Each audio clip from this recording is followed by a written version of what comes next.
Practice, not production.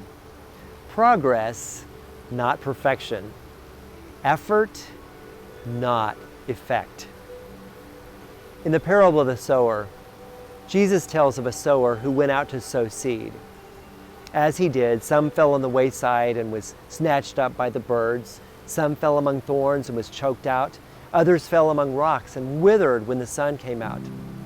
There was some seed that bore fruit. But I love the idea that God is more concerned about our being who He made us to be, doing what He asks us to do, rather than being too worried about the outcome or the output from our effort. At the end of the day, the results really do belong to God. When we focus on some far off goal or some desired outcome, we can often live with a lot of frustration and longing that takes away energy from our being present to the task at hand. It's far better for us to be focused on what God gives us to do day by day without being too worried about achieving or attaining some overarching goal. I know when I went to medical school, my father gave me a gift.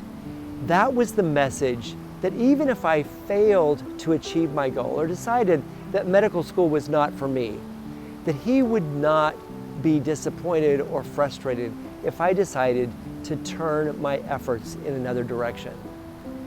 That gave me the freedom to engage medical school, to extract all the value out of what I was learning without being overly focused on the achievement of some great goal. I think that made medical school, for me, so much more rewarding. I was able to be fully invested in learning what I needed to learn without being so worried about achievement or accomplishment. This is the mentality that I think God wants for all of us, that we do what He asks us to do wholeheartedly, fully trusting that He will take care of the results. He's willing to take responsibility for a life that is surrendered to Him. He promises that at the end of the day, all will be well. And when we do what He asks us to do, we say what He asks us to say, we can live in peace and joy, knowing that He will have the final word. He will accomplish all He has in mind.